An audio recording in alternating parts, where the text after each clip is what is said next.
Hello and welcome to this special edition of Leader Talk, where we get eminent achievers from different walks of life and talk about leadership. So today we have two very special guests, one from the world of cricket and one from the corporate world, joining us to talk about leadership. Mr. Premkumar Seshadri, Executive Vice Chairman and Managing Director of HCL Infosystems, and our very own Chris Harris, former Test and one-day international player for New Zealand. So let me start with you, Prem. Obviously, you're leading a team of thousands, tens of thousands of people. What are the big qualities that are expected out of you when you're leading people from such varied backgrounds, of different temperaments, different ethnicities, even in a country like India? No, I think there are quite a few key ones.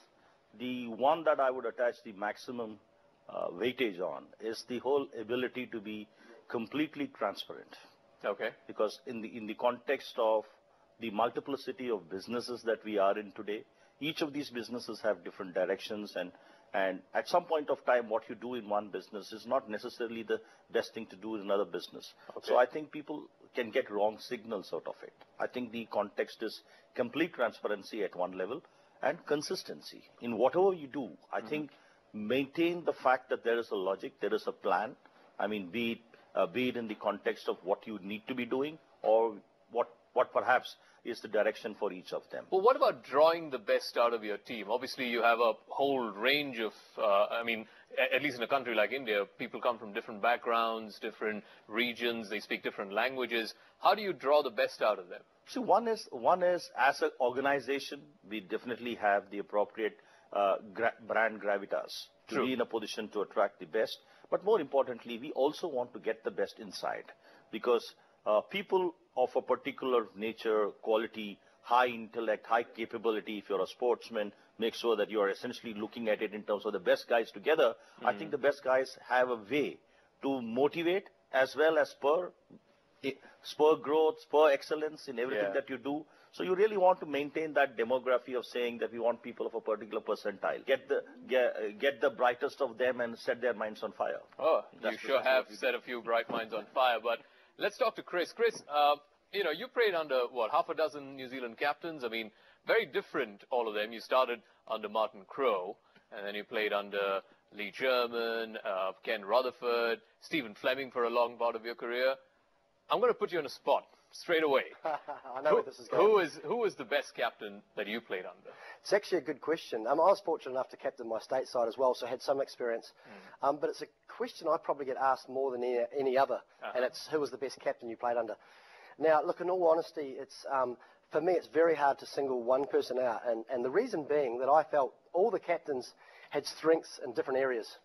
You had, for example, our current one, Brendan McCullum. I think his leadership is brilliant because he leads from example. You want the people under you to work hard, to train hard, and you've seen some of his fielding during the World Cup, and he wanted an aggressive style of play to play in the World Cup, hence the reason New Zealand did so well.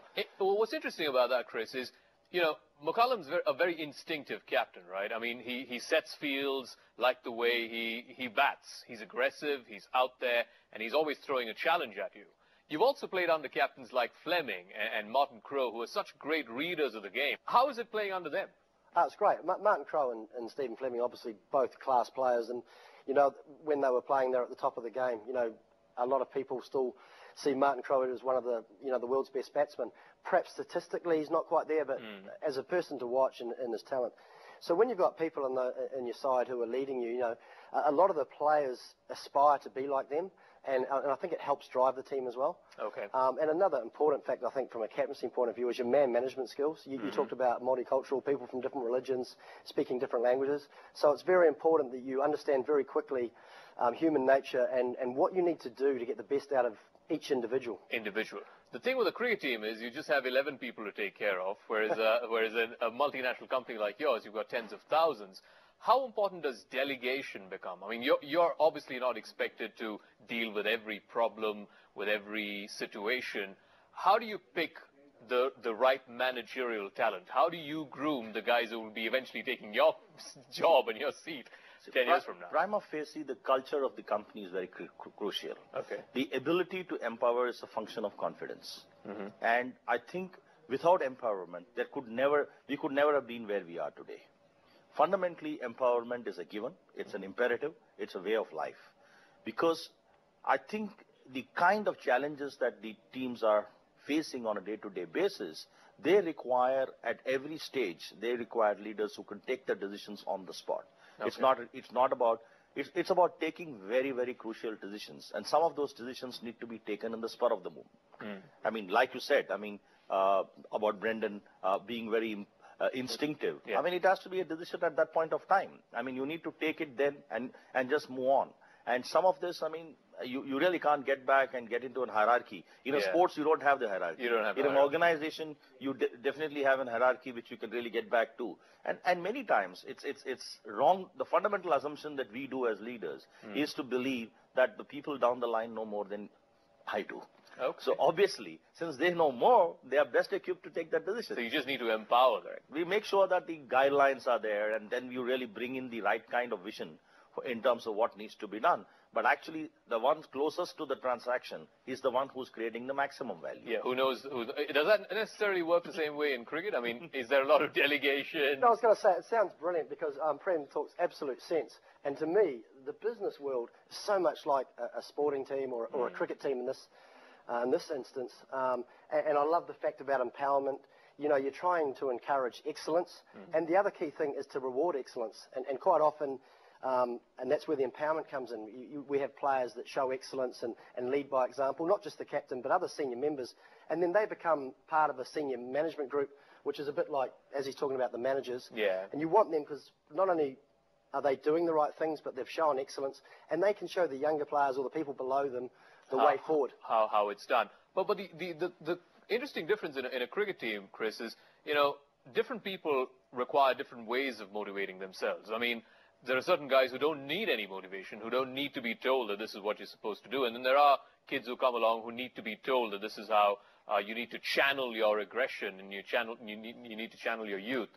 How does that work in a cricket team? And which is the captain that you've seen do that best? That he's able to recognize who are the guys who need a little bit of prodding and who are the guys who just need to be left alone? Yeah, it's a great point. As I said, I think all the captains had all their strengths, and I thought they were all pretty good at that. But I saw that best, not that I'm going to name names or anything, but within a New Zealand side where we had coaches whose great belief was that, you know, you're paid to do a job. So if you go out and even if you show excellence and you do your job, you know, I will say, oh, well done, but it won't be too much encouragement because that's what you're paid to do. Yeah. And there was a lot of people within that side that felt as though they needed that pat on the back. So if they did well, they needed to be told that they're doing a good job and we're really happy with you and that was fantastic. And look, I think human nature, I think everybody likes that. Oh yeah, everybody loves a compliment. Some will admit it and others won't. But his big philosophy was, that's what you're paid to do. So don't expect me to, you know, say how good you are because you're just performing your role. But I'm a great believer in that's what people actually want. Okay. And I think it's very important to reward excellence and to encourage. And it's not different. I mean, you look at it in the corporate world, it's not different. You need the pat in the back. You need the recognition. And, I mean, in a cricket field, I mean, you get it at the end of every ball you field. I mean, you have a couple of guys coming and tapping you on the back and saying, let's do it. Similarly, I think every small thing needs to be acknowledged. I mean, it's a question of how do you want to look at that recognition? You want to create a very large platform to do that, or you could do it in very simple. So in other words, what you're telling me is it's not necessarily always about the increments or the bonuses. Even the small gestures matter a lot to an employee. They'd help, I mean, but it's not just about the increments and the bonuses. But talk to me about innovation. I mean, that's a buzzword in the corporate world these days, just as it is in the cricket world, right? You see these reverse sweeps and the hoik shots that you see in cricket. What are the reverse sweeps and the hoik shots in the corporate world, in say the IT and IT services world? No, I think innovation in the IT services world is not a way of life. It's actually more than that. It's a means to living. Okay. Your survival depends on innovation. If you are not innovating, you are gone. Maybe you can't even miss a single beat of innovation. And the more and more you're innovating, is more and more successful you are. I mean, some company like the largest brands today are all people who have significantly innovated. Yeah. And innovation is just basic table stakes. Okay. You really have to be alive. Innovation in cricket, I mean, we're seeing all kinds of strokes. I mean, a guy like Glenn Maxwell, I mean, he would have been unthinkable of in say, the '92 World Cup, your first World Cup, right? I mean, he wouldn't have found a place in a side in that World Cup. Exactly. Oh, look, I think it's absolutely crucial. I think Prem touched on it again. In the corporate world, I think it's almost more important, and especially in IT, it's important, obviously, the innovation, but the big key for them, I'm sure, is to be the world leader or to be the first to do it. Because the new technology, you know, want to be faster than everyone else. And that's how, obviously, you increase in business. And in cricket, we're a wee bit fortunate that you don't have to be the leader, but you need to pick up on trends very quickly. As you talked about, like someone like Glenn Maxwell, in my time, if I played like that in the nets, I'd get kicked out of the nets and told to run around the ground and do press-ups because they'd say it's irresponsible. But now it's encouraged. And that's why I'm saying in cricket, you don't have to be the leader at a particular change, but you need to pick up on it very quickly. And, you know, look at how many batsmen now are just so exciting to watch. You know, the Warners, the Maxwells, you know, Indian have got lots of players as well. And, you know, all teams have got players that come out and play in a fashion that you just wouldn't dream of 10 years ago. And that's innovation. And you don't have to be the first to do it, but you can't be left behind, and you've got to pick it up very, very quickly. Okay, so we talked about innovation. We talked about being ahead of the curve. We're going to take a break here on Leader Talk. When we come back, we'll talk about growth, because whether it's corporates or whether it's cricket teams, you always have to find new avenues and new areas of growth. Quick break. Meet you on the other side of Leader Talk.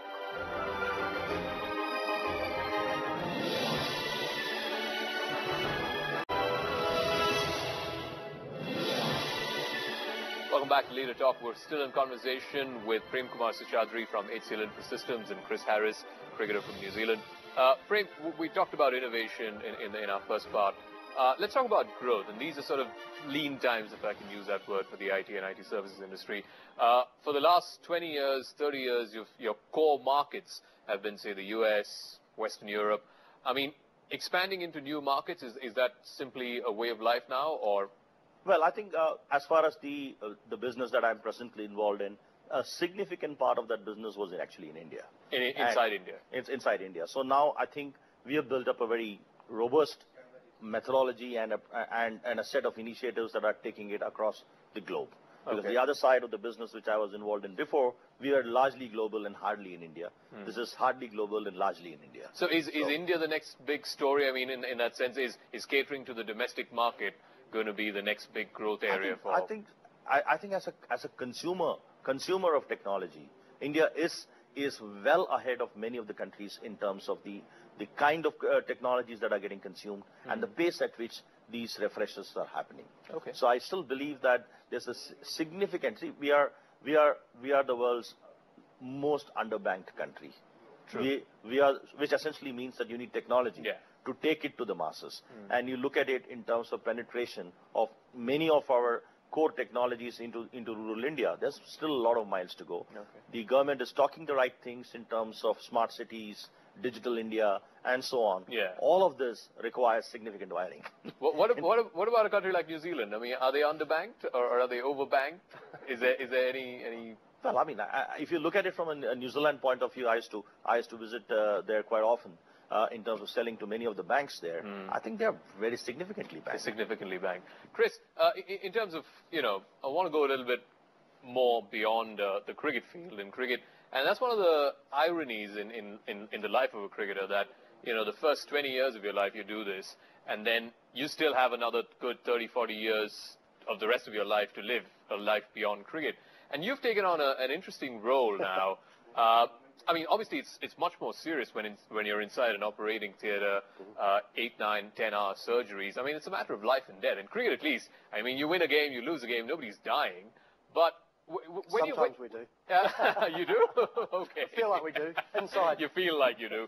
But when you're attending these surgeries, and it's obviously a team, the lead doctor who's performing these surgeries. I mean, what kind of leadership does that take?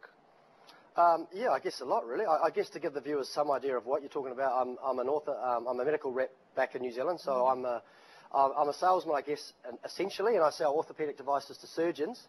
And then part of that service is I need to be in the theatre to help, I guess, the scrub assistant and then the surgeon, just to advise them on which way the cage goes up, how it gets locked off and things like that. So, look, I play a very small role in theatre, but I need to be there to try and make make it easier for the surgeon and obviously the theatre staff. Look, I get a real adrenaline buzz out of it. Is it scary? It's very scary because, as you said, you're playing with people's lives. Yeah. And it might not necessarily be life or death, but it's quality of life.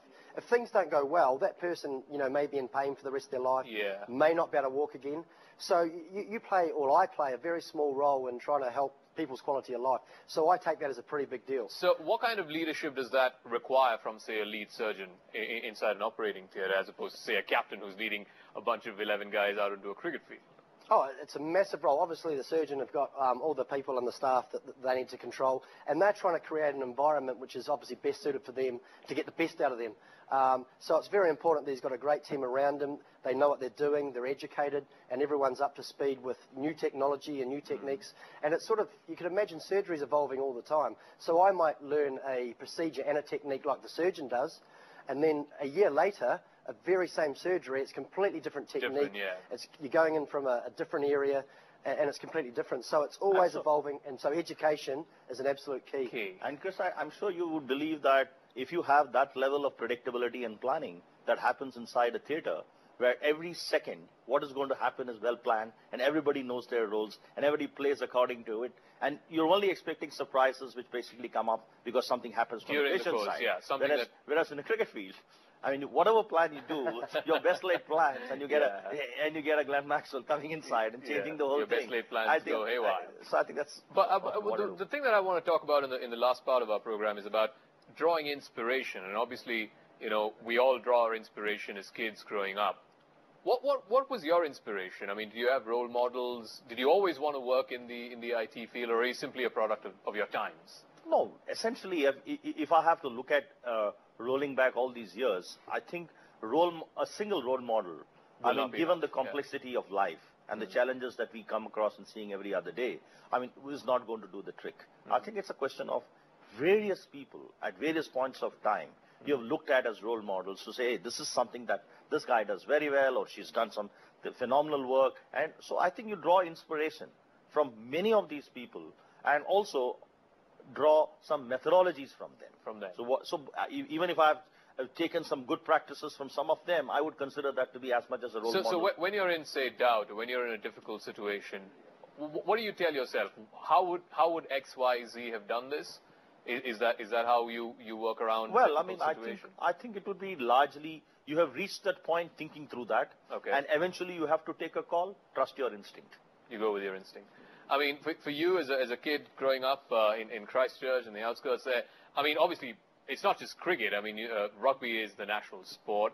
I'm sure you have memories growing up as a kid of the '87 Rugby World Cup and the team that won it. I mean, how much does that sort of inspire kids to take up sport itself? And I'm not saying just cricket, but because New Zealand's such an outdoorsy nation, to take up sport and to be inspired. New Zealand's a huge sporting nation, and I'm trying to think back. Even at primary school now, I think there's not forced sport, but everyone has to do 2 or 3 hours of outdoor activity, so it's very much encouraged. But you talked about the World Cup in '87 rugby, and unfortunately, from a New Zealand perspective, who are highly regarded the All Blacks as one of the best sides in the world, how long it took them to win another one, so that was disappointing. But look, for me, it's very similar to what Prem said. It's very hard to get inspiration from one person. And like, if I can give the analogy of cricket, when I had a ball in my hand, I wanted to be Richard Hadley. And when I was batting, I wanted to be Martin Crowe.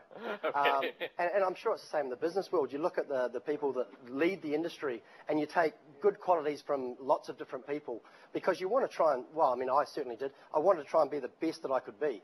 And I think, so you need to draw inspiration from lots of people, not just 1 or 2. And in your post-cricket life, do you have role models or inspirations? Or you're beyond the hill, over the hill now. Well, you're obviously one of them, because I want to be an anchor. I know. Obviously, there's lots in my professional field now, which is a little bit of TV. Yeah. There's lots of people that I look at that think do a great job, and so you try and take a little bit from them. And from my medical background, there's lots of reps who, for me, it's all, as I said, it's about education. They've got so much knowledge, they know all the operations, and there's no better feeling when a surgeon comes to you. This is when you know you're doing your job really well. When a surgeon comes to you and says, Chris, this is what I'm looking at doing, what do you think? And then I can come up with some advice that he thinks, actually, that's a good idea, we'll do that. And then you know you're on top of your game, and there's no better feeling. And that, for me, is like that pat on the back to say, well done, you're on the right track. Yeah, all right, great. It was a great conversation. I hope you guys enjoyed it. Thank you very much. Thank you very much. And, Thanks for having us here. Seshadri. That was Leader Talk, this special episode where we try and bring in achievers from different walks of life, from the creating world, from the corporate world, and try and pick their brains to try and get you some insights as to what is it that inspires them, what is their style of leadership. Thanks for your time. I'm Zaka Jacob. Good night.